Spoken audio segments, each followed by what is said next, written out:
Hi, I'm Dr.D.M.Swamy, working as a Assistant Professor in Economics, BJR Government Degree College, Narayanaguda, Hyderabad.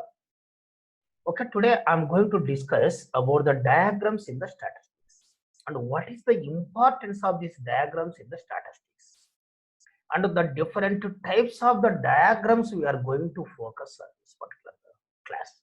Okay, see, the diagram is one of the most important aspect for the analysis of the data.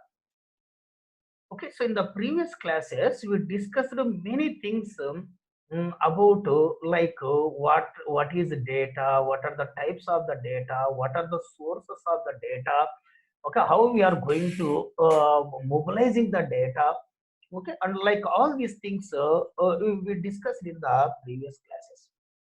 Okay, after this mobilizing the data, how it is going to be present, how it is going to be analyzed, how it is going to effectively explain to understand the others through this diagram. Okay, the thing we are going to be focus today the class. Okay, of course we are different type of the diagrams over there in the statistics, like histogram, frequency polygon, frequency distribution curve, ogive curve, bar diagram, like pie diagram, like that different type of the diagrams or graphs over there in the statistics we are going to use for the data analysis. But today class we are going to focus on the histogram, frequency polygon and ogive. And in the next section, in the next class, we are going to discuss about the bar diagram and okay, what is called a pie diagram. Okay, so here, see, these are the some important curves it can see like this. Okay, these are the called, of course, bar diagrams, and this is called circle-based diagram is known as the pie diagram. Okay, this what is called pie diagram and bar diagrams, which we are going to focus in the next class. Okay, but in the today class we are going to focus on the histogram and what is called frequency curve. Yeah, of course, the frequency curve may be frequency for distribution, frequency, polygon, even ogive, and all these things will be there. So here, see, almost when we are observing this bar graph and histograms, they are almost looking like the same, but the difference between the bar diagrams and the histograms is, see, if you observe this diagram, please observe, if you observe this bar diagram, there is a gap between one bar to another bar. Okay, so from one unit to another unit, there is a gap. But when you come to this histogram, there is a continuous here. There is no what is called gap. Without gap, there is a, see, there is no gap between one and two. So after the completion of one, immediately the two was started. Okay, so except that gap, other things is the remain. So this one. Okay, these line diagrams, ogive curves and frequency, all these things will come under the in the form of the line. And the pie diagram will be there in the what is called the circle shape manner. Okay, in the, of course we know that the area of the circle is 360 degrees. Okay, out of this 360 degrees, of course this that is equal to 100%. 360 degrees is equal to 100%. But out of this pi or circle area, so based on the area of the that particular activity, we can explain that this much percentage was contribution was there in the for a particular aspect. Okay, so that is, for example, the GDP may be 500 crores, let's say example. So the 500 crores is equal to what is called 360 degrees in the pie diagram. So if we converted this one, the $100 or rupees or crores is equal to 100%. So out of that, let's say example, 300 crores contribution from the services sector. Okay, so 300 crores from the services sector. So nothing but 300 crores is nothing but we can say that around what is called 60 percentage, in the percentage. So here, out of 360 degrees, so here if it is 180 degrees, it is equal to 50%. So here, since it was degree 60 degrees, so that means more than half of the circle, the contribution will be there from the what is called service sector. Like that, we can understand. So when we are talking about this diagrams, okay. Anyway, these things we will discuss in the detail manner. Okay, here, first of all, so what is the importance of this diagram in the statistics? And what is the differences between diagram and graph? Okay, we will try to differentiate between these two, that is graph and what is called diagram. Okay, diagrams plays an important role in the statistical data presentation. Already I told you.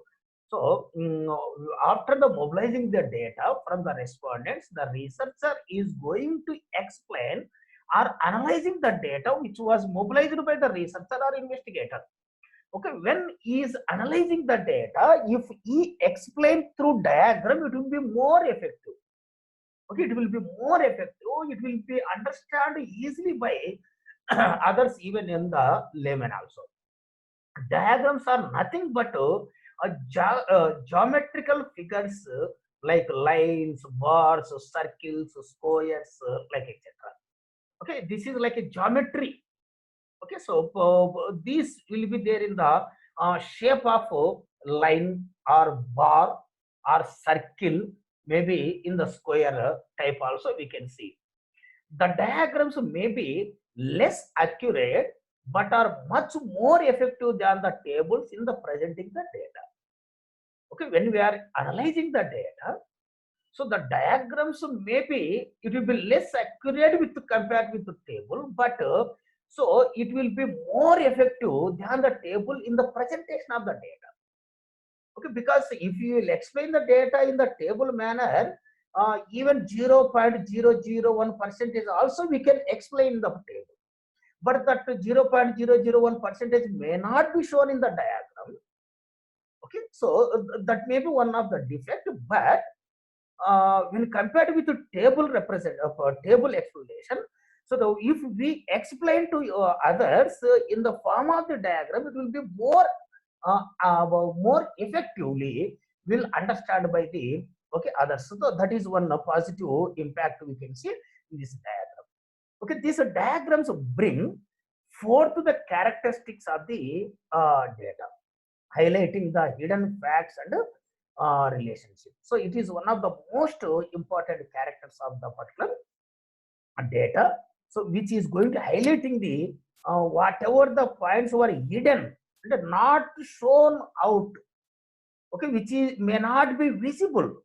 So that fact and the relation can be we can highlight. So in the data, we cannot highlight something, but that can be highlighted okay, in this particular diagrammatic manner. Our diagrams are helpful in generating the attention of the user and create interest in the subject.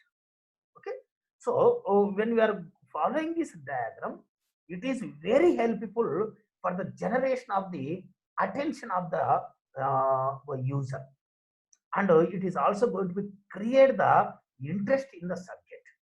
Okay, it is going to be create the what is called interest in the subject. So it will be very like attractive.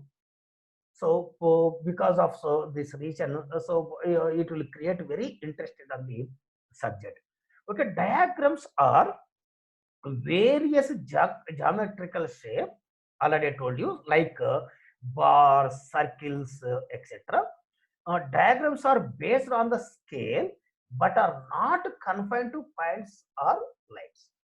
Okay, it is based on the what is called scale measurement, but exactly points we may not be see in this particular what is called diagram. This may be one of the defect, but they are more attractive and easier to understand the graphs. Okay, so when compared to the graphs, it will be very easy to understand. So it will be very easy to understand this particular diagrams. Okay. Okay. So here, of course, when we are talking about this diagram, we have some advantages from this diagram. Okay. So there are some advantages. So what are the advantages we can observe in this diagram? Okay. Like so already I told you that if any data will explain the diagrammatic manner, it will be easy to understand. Okay, so whatever the data, diagrammatic data presentation makes it easier for the common man also to understand the data. Okay, these diagrams are usually attractive and impressive also, and many newspapers and magazines use them frequently to explain the certain facts or phenomenon. Modern advertising the campaigns also use this what is called diagrams. For example, uh, stock market. Okay, if you want to know the information, if you open the newspaper, in any newspaper, almost the mid page there is a economic column. There you will see the business column. So there you can see the stock market. Okay, so related to indexes, there will be some tables. So if we understand the tables, if we observe the tables, it will not be attractive. Even though it is very clear, even though it is very accurate manner, but most of the people first they will look after about the indexes by observing this what is called a diagram.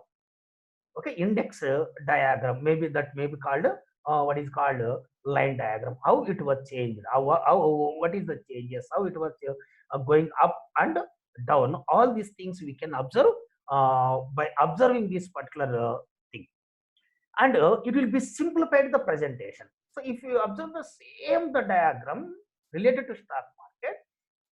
Okay, so if that in the diagram, index related diagram, if the line will go up, we can observe that the stock markets are in the profit. They are making in the profit. They are getting more profit. What we can observe. So if the line is coming to the lower part, we can say that the stock markets are running with losses, or the stock markets are not getting more profit. Okay, the stock markets are not working with by getting the more profit. Like that, we can analyze this based on this observation of that diagram. Immediately, we can say. But after the observation of the table, also we can analyze, but it will take time to analyze. It will take more time, and others will to understand the others also will take more time. But here when we explain the anything, the result or analysis through diagrammatic manner, others will immediately will capture. Okay, that is thing. So that's why it will be very simplified. So we can represent the large volume of the complex data in the simplified and intelligible form using this diagram. Okay, so it may be large data, so we can use so very easily, simplifiedly. And so these diagrams are going to be reveals the hidden fact. Okay, so when we are observing this table, some of the facts we may not explain or expose, but the diagrams immediately they will explain what is the hidden. So what is not visible, we can immediately observe. So when we are classify and tabulate the data, some facts are not revealed.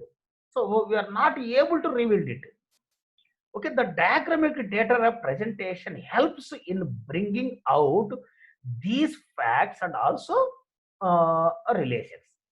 Okay, it is going to be presenting the data, and it is going to be bringing the fact and also going to be so the relations are going to be explaining from this particular aspect. Okay, like these diagrams, they are very quick to grasp it. Okay, immediately we can grasp it. So by observing the data, by observing the diagram, immediately we can say whether it was a profit or loss, whether it was in the neutral, whether it was biased, whether it was unbiased, So whether it is more effective, whether it was not effective. So if you will explain the contribution of the sectoral contribution to our GDP. So already I told you the more than 180 degrees area will covered by services sector contribution. It is nearly 60%. I told you. So that shows that in the GDP contribution, the service sector is going to play more important role. It is going to play important more than 50%. So like that, we can say that the importance of that particular sector. So that is the one advantages from this particular aspect. So these diagrams usually, when the data is represented using these diagrams, people can grasp immediately without delay. Even the layman also will understand very effectively. Okay, what we can say about this particular data. Okay, like it is easy to comparison also. Okay, in the pie diagram, if you explain the more than 180 degrees contribution is services sector, that means so we can compare that the services sector is contributing more than the combined the contribution of the agriculture and it is called what is called industrial sector. See, for example, of course, okay, this is a pie diagram. Of course, if we are explaining the bar diagrams. Okay, suppose let's say example the first one the contribution of the service sector. Okay, the second one is let's say example it is a contribution of the agriculture sector. Okay, let's say example the third one is called the contribution of the industrial sector. Just only take these three. Okay, so by observing these three bars, we can say that we can compare that the service sector is having more impact than the industry. Industrial sector is more impact than the what is called agriculture sector. Okay, like if you want to compare the growth rate, suppose this is a manufacturing sector growth rate, this is agriculture sector growth rate. Of course, this is called the growth rate of transport. This is called real estate. This is called some mining like that. Okay, based on this observation, we can say that most of the growth rate was there in the first sector, the second is like that. So we can compare. And of course, we can also use this comparison of the growth in the different years. For example, the first one take example, this is the growth rate for 2014-15. This is 2015-16. This is 16-17. This is 17-18, and this is 18-19. So based on that also, we can say that the highest growth rate was there during the this year 2014-15 like that. So here also we can say, okay, the growth rate is gradually coming down. Suppose if it is the growth rate related aspect. Okay, so in the first year the growth rate was this much. In the second year growth rate was it was increased like anything, but the third year it was decreased, and again in the fourth year it was increased, and again the fifth year it was decreased. Like we can observe that the growth rate is comparably coming down, and there is a fluctuation in the growth rate. All these type of the things we can explain immediately after this observation of this diagrams. So like that we can compare, make it is easier to compare the data whatever it is available with us, and universally accepted. What so if anything if you explain through diagram, of course nobody will reject. So it is universally what is called will accepted this one. Almost all fields of study like business, economics, social science, institutions, administration, government, whatever it may be in the science also we can see. So all these things we can use this diagram. So therefore this diagram are called universal acceptability. Okay, whenever we are talking about this diagram, so this we can say that so it is having the what is called universal acceptability. Okay, that we can see when we are talking about okay, this diagram. Okay, at the same time, these diagrams also have some limitations. Okay, along with the merits, along with advantages, of course, there are some limitations also there from this diagram. Like diagrams are approximations only. So already I told you the point values may not be. If it is in the table, we can write even in the 0.001 also, but that we cannot write in the what is called in this particular pi in the diagram. Okay, so approximately estimated value. Okay, near values only. So that's why already I told you the diagrams may not be accurate because of this reason, but it will be very effectively explanation will be used by the, and these diagrams or minute differences in the values cannot be represented properly in the diagrams already told you. Okay, so the smallest values like 0.001 value may not be okay identified represent in this particular diagrams, and the large differences in the values spoil the look of the diagram. Okay, if you take the large data, of course, so I told you that the diagrams are very attractive. So at the same time, if we take the large data for the explanation of this diagram, so the diagram will look like ugly. Okay, it may not be called attractive. That also we can see. Okay, some of the diagrams can be drawn by experts only. Okay, so like example pie chart.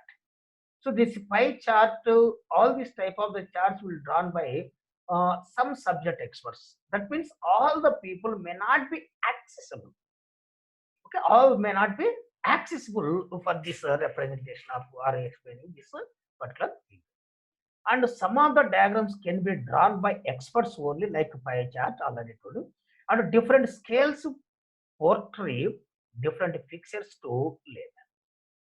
Okay, so different if the something will explain, for example, the contribution sectoral contribution, if you explain the pie diagram, the layman will understand in the different. And if the same sectoral contribution will explain it through bar diagram, so the layman may not be understand. So like that's why. So the different shape of the diagrams will understand the differently by the different people. Okay, what we can say. Okay, that what is called we can say. So the graphic representation of the data. So almost the graphic representation is another way of analyzing the numerical data. A graph is a sort of chart through which statistical data are represented in the form of the lines or curves drawn across the condition coordinated points plotted on its what is called surface. Okay, graphs enable us in studying the cause and effect relationship between two variables. Okay, so for example, if we explain the demand curve. Okay, the cause. So if the price increases, demand curve reduces. If the price decreases, demand curve will go up. Like that, we can see the cause and effect relationship also in this graphic representation. Okay, graphs helps to measure the extent of changes in one variable when another variable changes by a certain amount. If one variable will changes, automatically, if the independent variable changes, automatically the dependent variable is going to be changes. So that type of things we can see in this graph representation, but all the type of aspects we cannot understand in this what is called diagrammatic the representation. Okay, in the data, in the form of grouped frequency distribution, are generally represented by the frequency diagrams. Okay, like so already I told you. So the different type of the diagrams will be there, like histograms, Okay, the frequency polygon or frequency curve, ogive curve, bar diagram, pie diagram, etc. All these things were there. Okay, but in this particular class, we are going to be discuss histogram, frequency polygon, also known as a frequency curve, and ogive. These three we are going to discuss this class, and the remaining things we are going to discuss in the next class. We can see in this. Okay, okay. Here, um, histogram is one of the diagram. It is one of the most popular method for presenting the continuous frequency distribution in the form of graph. Okay, so already I explained the difference between what is called bar and histogram. Okay, the shape of the bar and histogram may be equal, but the difference between bar and histogram is in the bar diagram we can see there is a gap between one unit to another unit, but there is no gap between one variable to another variable in the histogram. So without gap, the variables will be continued. That's why it is called a continuous series. Okay, what is continuous series? So in the continuous series, we are going to explain this distribution, these histograms.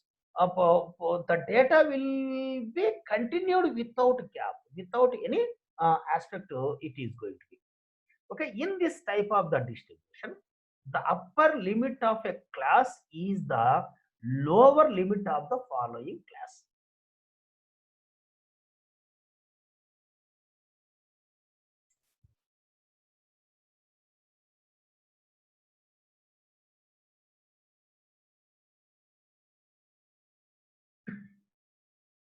Okay, this what is called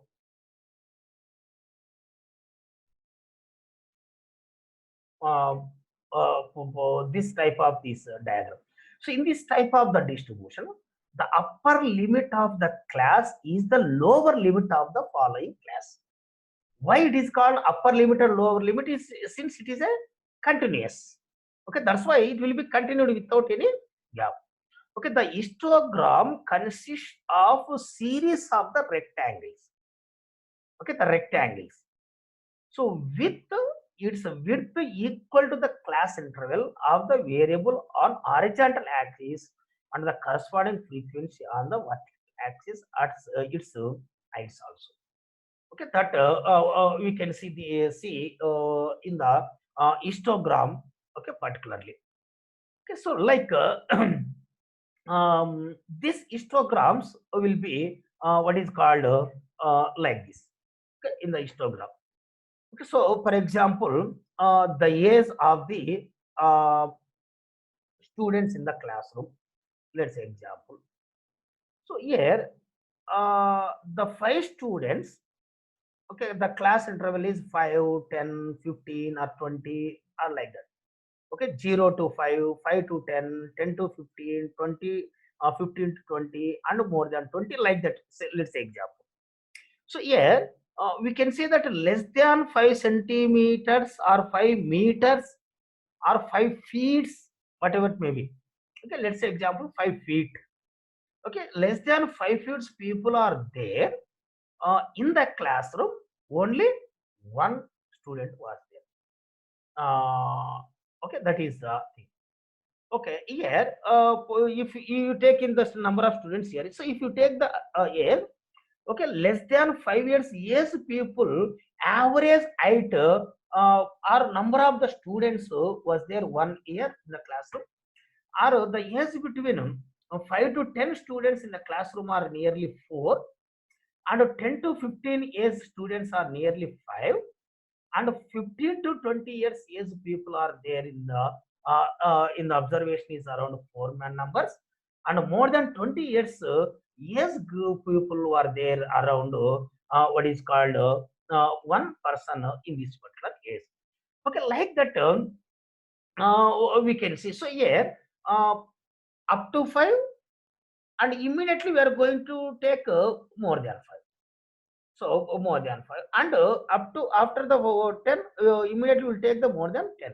So like that, each and everything point we are going to be discussed without any gap, with continuously. This things is going to be take the what is called consideration, what we can see in this particular okay cases, if we observe particular, okay, that is called this thing. Okay, yeah, see, this is called frequency polygon. Almost the histogram and the frequency polygon almost the same. Okay, it is also for the continuous series. The frequency polygon is another method of representing a frequency distribution on a graph. Okay, it is a graph. Frequency polygons are more suitable than the histograms whenever two or more frequency distributions are to be compared. So if you want to compare the between two or more frequencies, so this frequency polygon is better than the what is called histogram. Okay, a frequency polygon is drawn by joining the midpoints of the upper width of adjacent the rectangles. Okay, so there is a mid points we are going to be taken of this histogram of the data with straight line. So like it is a histogram, but for each and every rectangle we are going to take the mid values. Okay, two hypothetical class intervals. One is the beginning and the other is the end are created. So that we are going to be created our own. Our one we are going to be created. So, but whereas in the histograms there will not be any hypothetical class intervals. We are not going to be creating. But here we are going to be what is called creating what we can say. So these ends of the polygon are expected up to we use line by joining them with the mind points of the hypothetical okay classes. So like that we are going to be adjusting. So this step is necessary for making area under the polygon to be approximately equal to the area under the histogram. Almost so the area in the histogram and the polygon is the same, but we are going to take only the mid values in this particular case. Okay, the frequency polygon can also be constructed without making any rectangles. So since we are going to take the only mid values, the this what is called the rectangles may not be required. So midpoints only we are going to be taking. The points of the frequency polygon are obtained by plotting midpoints of the classes against the heights of various rectangles, which will be equal to frequencies if all the classes are of the what is called equal width, what we can see. So like that we can see in this particular cases. Okay, like after this histogram, the polygon, the next curve is called ogive curves. Okay, ogive curves. So almost see this ogive curves, like these curves obtained by representing a cumulative frequency distribution on a graph is known as the cumulative frequency curve. It is also known as the ogive curve. Okay, cumulative frequency curve, or it is called ogive curve. Since the cumulative frequency distribution can of less than or the greater than type, and accordingly there are two type of uh, less than and more greater than you can see. So accordingly, if we type, so there are two type of the ogives. So if you take like that, we have two type. One is less than ogive curve and more than ogive curve. Okay, so when the frequency distribution is going to take less than or more than, so the ogive curves will get the less than ogive curve and more than ogive curve also. And ogive curve is used to determine certain positional uh, averages like median, quartile, deciles, percentiles, etc. Okay, we can also determine the percentage of cases lying between the certain limits. The various frequencies distributions can be compared on this basis of their values. Okay, what you can see. Okay, here mm,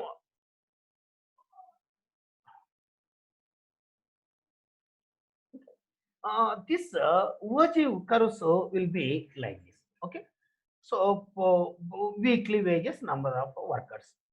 For example, in the first week, some what is called 200 people are workers are getting this much wages and 40 people are getting this much only 20 rupees wages.